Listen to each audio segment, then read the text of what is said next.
Hey everybody, welcome back. We are here for another episode of what we call Think with a Drink. In this particular episode, Craig, we are going to be going over, we're calling it the 6 errors of retirement planning. Okay. We don't ever like to say errors. It's just something we came up with the title in terms of it. We usually say missteps because people make mistakes, but stuff happens as we go along the way. There's only errors in baseball. Yes. There are errors in baseball, so everybody makes them, right? So this one is called Retirement Planning Errors and How to Avoid Making Them. Next slide. Real quick, just a little bit about us. My name is Tom Alessi. I am the president of the Ares Foundation for Financial Education. The letters after my name just let you know that I am a certified fiduciary. Unlike the other folks on TV who just tell you that they're a fiduciary. I've been in the business for 25 years now, going into my 26th year fairly soon. And I specialize in dealing with individuals on investments and guidance and that type of side of the business. Craig, if you want to introduce yourself. Sure. So I'm Craig Richardson. I'm the vice president of the Ares Foundation, and the letters after my name say Vice President Planning Services. I've been in this business about 22 years, and I specialize in working with families and individuals to help them to find their financial goals and have a better relationship with their money. The other member of our management team, Melanie, is not in front of the camera. She's behind the camera. She's making everything work in the background here, so we're very appreciative of her. She is our operations manager. She is the glue that keeps us running and keeps this whole thing going with all that we have going on and everything else that's there. Next one, if you could. If you don't know us, check us out on the web. You can find us at aresfoundation.org. If you haven't seen our new website, please check it out. Let us know what you think. We went through this whole process, did this whole upgrade to it. You got sections in there depending on who you are, whether you're an individual looking for some information and some guidance, whether you're an employer looking for some of the fundamentals and the things that we can help you out with. Go check it out again. It's aresfoundation.org. The mission behind the Ares Foundation is trying to help everyone have a better relationship with their money. Because it doesn't really matter who you are. You're in a relationship with your money, whether you realize it or not. And just like every other personal relationship in your life, there are behaviors and triggers that cause us to act, well, a little irrationally sometimes when it just comes to our money. And so that's all we try to do at Ares. Try to help everyone take a little step back, take a little bit of that emotion out of dealing with their finances. Take the edge off. This will take the edge off, but that's it. So what you can do, I don't care what social media, we're probably out there, you're probably going to find us, again, whether it's LinkedIn, whether it's Instagram, whether it's Facebook, YouTube, go check us out, go follow us, like us, whatever it is you're supposed to do. I don't, is that a thing? It used to be. Oh. You can always email us at info@aresfoundation.org. Okay, now for the fun part of all of this. We call this show Think with a Drink because the idea is that we want to have financial investment and that type of stuff be more casual, more relaxed. And we can't think of a better way to do it than if we're not indulging in something and at least trying to take, as Craig said, take the edge off. Right. So what we're drinking today this is called Space Dust. It's from Elysian. That's the name. And Space Dust is an IPA. Very citrusy. It's got a lot of different citrus in there. They try to take a little bit of that out, though, a little bit of the bite that you would get normally, give it more of a dry hop finish as far as that is concerned. So let's go. Here we go. Cheers. Cheers. Now, can I only drink Space Dust during the retrograde, or? When Aries is in the second moon or whatever that is, and everything. What song was that? What is that? In the moon? I don't know. I'm not going to go there because who knows, right? Okay. All right. So our agenda for today, right? So we're going to do the 6 retirement planning mistakes, errors, whatever you want to call them. Some of the things that you can do as to not get caught up in that, to make you aware of it, as you're going forward here, as you start to plan for your retirement, doesn't really matter what age you are, whether you're in your 30s, your 40s, or your 50s, or even into your 60s, some of this stuff really does matter. And it can definitely affect you with everything that you do. So we want to make sure that we cover that. We'll go over the little call to action. There's actually a couple of them in here, and one of them is kind of cool. We'll spend a little time with it as we get into it. But so let's go. I believe we start with error number 6. Ooh, starting at the end, right. Well, we're going down, Oh, right? okay. You know, so we're going down. We're not counting up. We're counting down. So error I number didn't learn that 6, way in right? school. Waiting too long to start saving. So here's the thing with that. This, you know, with the way Craig and I explain this to everybody is we talk about the savings train getting into the station.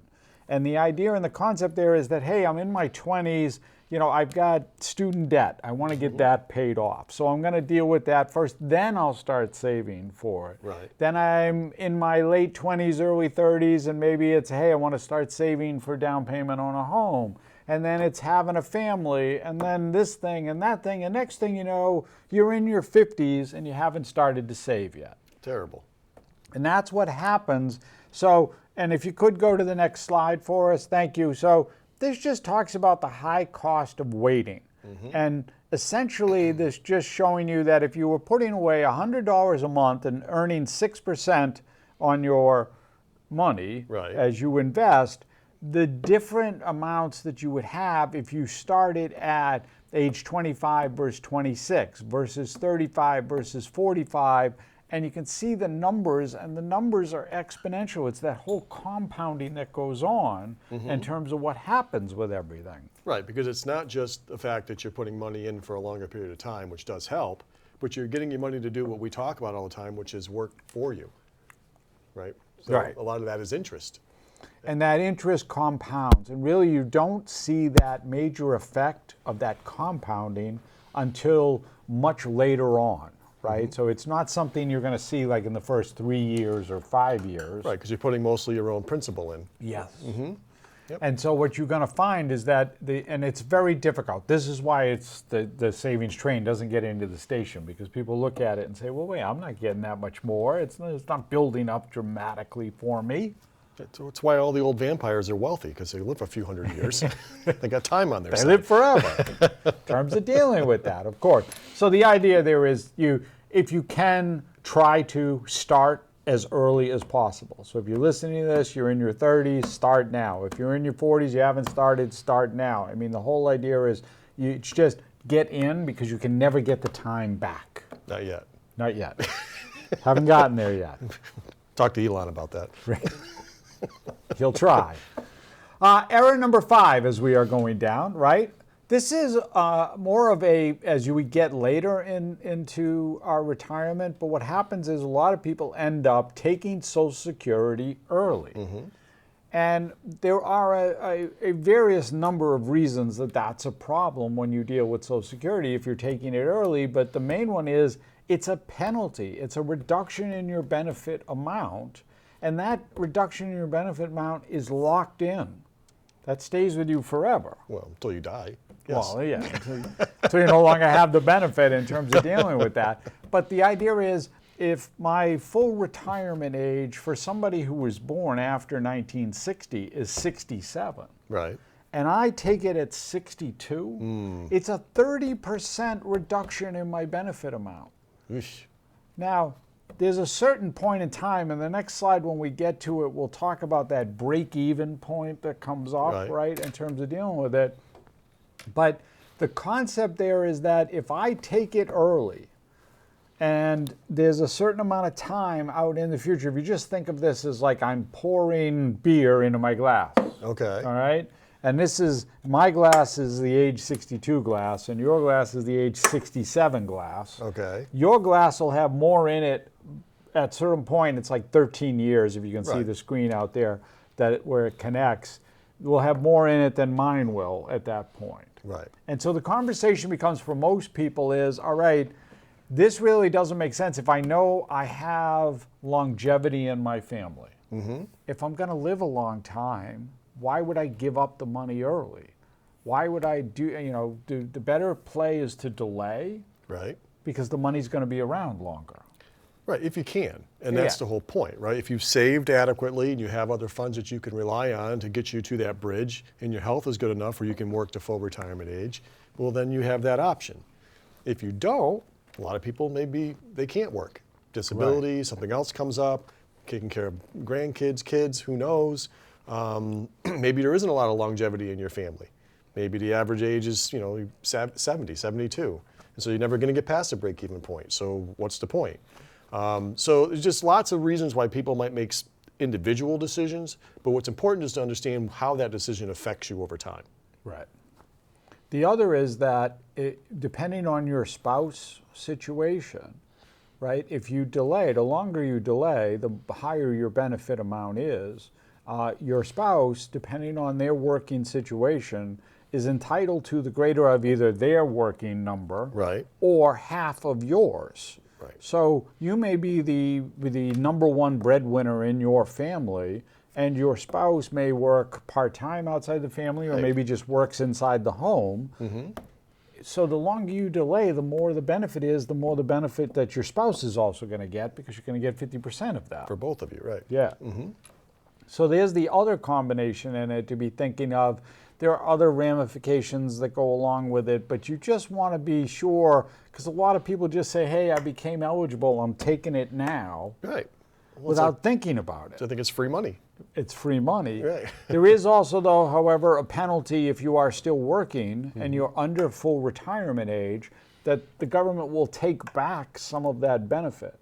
It's $1 for every two you earn over a certain dollar amount in a given year that they will take back. So if you're collecting early and you're still working, that sometimes, depending on how much you're earning, you may have sliced your benefit way down to almost nothing. Right. Well, then you're also paying into Social Security at the same time you're getting penalized for it. So, right. They're taken away, and now and I'm getting taxed on it at the same time. This is just crazy. So it's a decision that definitely needs, as Craig said, a lot of time to be thought of. For electing Social Security, you need to spend some time with it and not just jump into the whole conversation on it. Right. Next slide. Number 4, mishandling taxes. So, listen, taxes are, what is that inevitability, right? It's like Death and taxes. Death and taxes. Right. Thank you, in terms of dealing with that. So Right? far. Yeah. But in retirement, this is one of those things that sort of gets overlooked. We just talked about Social Security. Your Social Security benefit can get taxed, which means now I'm taking away some of that benefit that I was thinking of or counting on or had, because I tripped a wire and now I'm got more income than I needed or should have had, and now I'm getting taxed on my benefit. Well, that can happen too. They'll say you're married and you and your spouse have an age gap, right? You're collecting Social Security, but they're still working, and put you in that range where you're going to be getting taxed on your Social Security benefit. So once again, you got to understand what the impact's going to be. Right, and then the other is just understanding that, and you can go to the next slide. The what happens there with our retirement accounts when we're dealing with that. Now, in some cases, the benefit to a retirement account for the early years, the working years, as we're accumulating, is the fact I'm not getting taxed on it. And that growth is tax deferred until I decide to take it out. And what the slide is showing you is that if I'm putting money away and I'm not getting taxed on it, the growth potential is extremely more valuable to me, especially if I can start in younger years than in later years. And I'm also getting a tax break now while I'm putting it in. Right, and it's building up. So it's one of those conversations, because a lot of times people are like, well, I don't know about getting into the retirement plan. I don't know about, participating in that or putting money into an IRA. What's the point? I can't use it until I'm 59 or 60 or whatever. Right. But that's the idea. It's there and it's meant to build up. Take the tax break now and have the funds available for you in retirement. Then you can deal with how you're going to get it out later on. Yeah, but it's hard when you're 25 or 30 years old, and that's a lifetime away. You can't even see yourself being that old. Yeah, it could be 2 lifetimes, actually, at that point. Yeah. Well, yeah, maybe. Right? Yeah. Well, 25, and you get to, 75, basically. Error number 3. So we're going right into the retirement plan conversation, which is not maximizing the employer match. So if you have access to an employer retirement plan, whether it's 401k, whether that's 403b, and they are offering you a match, you can go to the next slide because it's a fun one that we always like to do, which is it's free money. And free money is the best kind of money. You can quote me on that because that's the best kind of money there is. This is free money. So if you are trying or thinking about or not participating in the retirement plan, for whatever reason, whatever the reason that the train hasn't gotten into the station yet, the least that you should be doing is trying to get to the max of that match. Yeah, because when we get people talk to us about investments, they go, well, what's my return going to be? Right? And we say, well, what do you think is a good return? 7, 8, 9, 10%? Well, if you're getting a 3% match on your 3% of money, or some combination thereof, you're getting a 100% return. Right. Where can you get a 100% return? Guaranteed just for putting your money in. So yeah, that is like the first thing you should be doing before you worry about where you're going to get money anywhere else. Right, and that is one of those that does come up. You have people who will say, "Gee, I don't know if I can get in right now." But even if it's like Craig was describing, the match is some formula where they're going to give you a percentage of the number that you put in, and the max is 5. Let's say if they'll match you up to 5 of yours. But if you put in 1, you're going to get some percentage. Yeah. You put in 2%, you're going to get something. You're at least going to get something, and you're building towards maxing that match. Yeah, and even if you do put in 1%, you're only putting in 0.8 because the government's putting in the other part because you're getting a deduction on your taxes. Right, and then we're reducing our tax base at the same time. Again, lowering the taxes, building up the money, getting money on top of that. There's a lot of benefit that goes on here that gets missed. And I can't tell you the number of times we deal with a lot of plans and a lot of participants that gets missed because people miss that calculation like Craig was going through, that there's just such a powerful impact to the ability that you're putting money in, that you're going to get this back at some point. Right. Next one, I don't know if that's just my free money going a little you crazy. Like free money. Free money. Free money. Crazy Eddie. It's insane. The king. Error number 2. So this is the one where, especially when we talk about planning for retirement, this is probably the one that's going to trip up most of the generations that are coming up. And that is neglecting the need for extended health care costs in retirement. Because one thing that is happening is we are living longer. The longer we are living, the more stuff that's going to happen that's going to trip us up, cause us to have some problems. We'll give you the doom and gloom on it. The most recent, the Center for Medicaid Studies, Medicare and Medicaid Studies, CMS, basically said last year that the number 70% of the population, that's 7 out of 10 people over the age of 65, need some kind of assisted or extended health care in retirement. Wow. 7 out of 10. And of that, the number is, go to the next slide, because I think I've got some of it on there. I do, right? So some of it is on there. I knew I would. So this is people over the age of 50. And what this is giving you is statistics for what they have set up and covered. And the one in the bottom right-hand corner that we're looking at, it's probably your left-hand corner on the screen, that's 11%. That's the number of people that have a long-term care insurance policy. That's actually higher than I thought it would be. Well, yeah, so we're heading in the right direction. Right. Well, so it's getting better. I think there's starting to see some of that happening. But you can see it, like there isn't a number that's over 30% for anything in terms of preparing or planning, like trying to identify somebody who could be a caregiver. Well, I think what sobers some people is when they have to deal with their own parents and having to deal with their care issues, whether they're caring for them themselves or had to find a place for them to live, to get care. And then they start going, my gosh, what if this is me in 20 or 30 years? Right. Right? And my kid's going to do what I'm doing for my parent. Do I want them to do what I'm doing for my parent? Even more so. And do I get to maintain my independence as I get older? And how does that work if I can't afford care? So, like I said, there's a lot of factors that are starting to push people in that direction of actually taking a solid look at that now. Yes, and so the next slide, if you will, and here's one of the things you can do. So here's the first interactive and kind of cool thing that comes up as far as as this is concerned. That map of the U.S., that QR code that's sitting right in the middle of it, whatever you're watching on the TV, your computer screen, your phone, whatever it is, pause it, take a snapshot, take it out, shoot the QR code. It's going to open up an interactive map of the United States.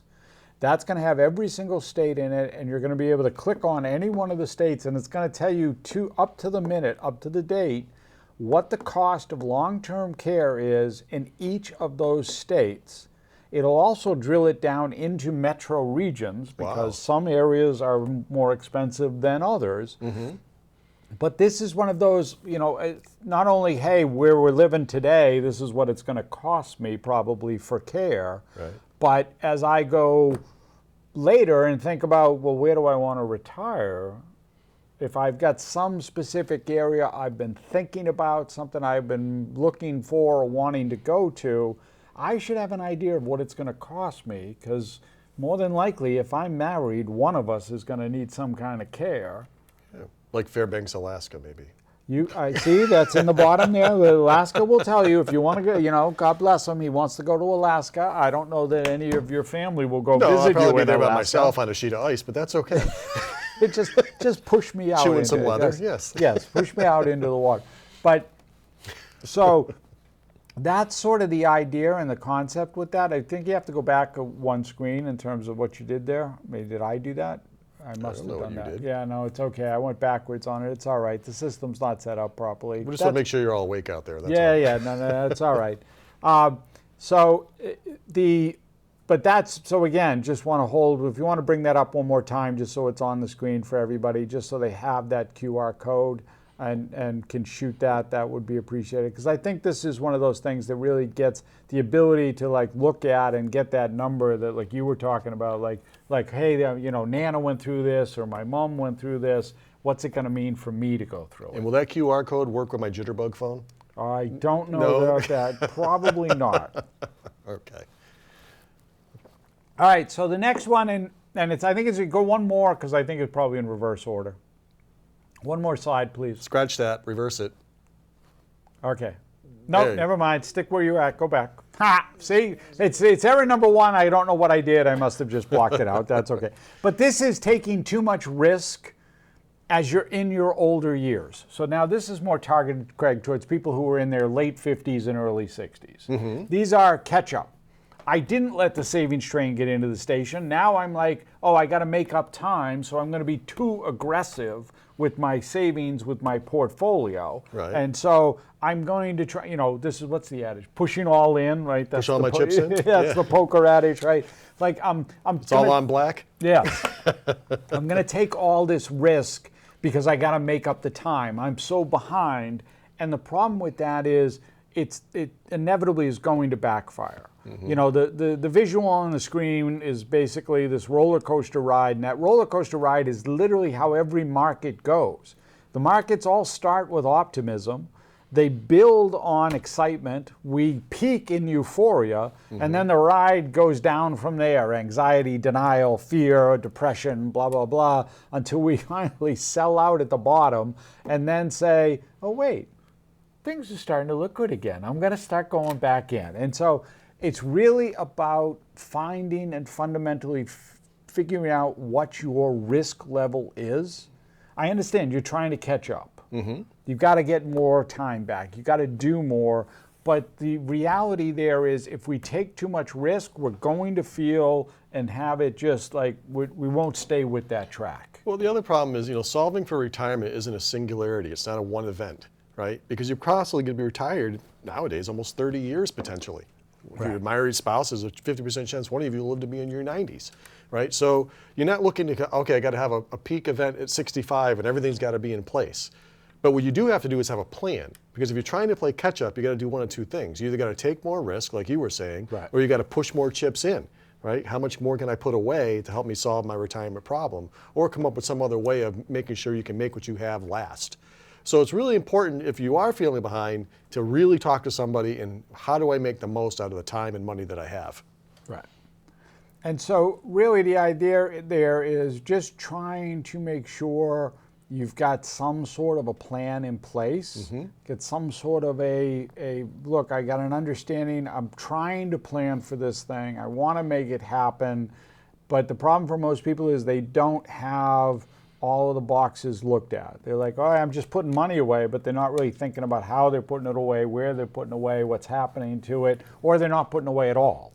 Right, and sometimes the advisors that are working may be great advisors, but they're really good at accumulation. They don't really have a good handle on distribution, which is what you're going to need to take the money back out and create retirement income streams for yourself. So like I said, this is a different type of planning, and you want to try to get ahead of it. And don't feel bad if you haven't. Make sure you talk to somebody who may know more about it than you do. Next slide. So really the idea there is this is the second call to action, that QR code on the screen there. That'll set up a time, that'll open up our calendar. We are happy to set up a time and talk to anybody, to give you a little bit of guidance, a little advice, just to get a handle on what it is you're trying to do.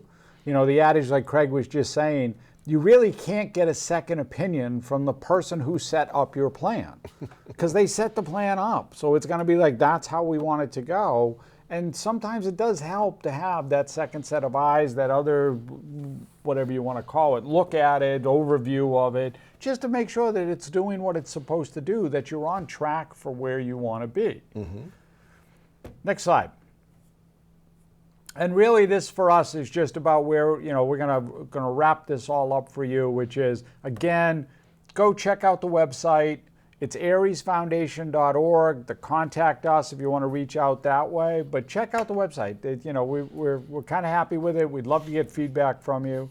That link there on the schedule, that's the same thing as the QR code. So if you're one of those people, you want to write it down instead of shooting the QR code, you can do that.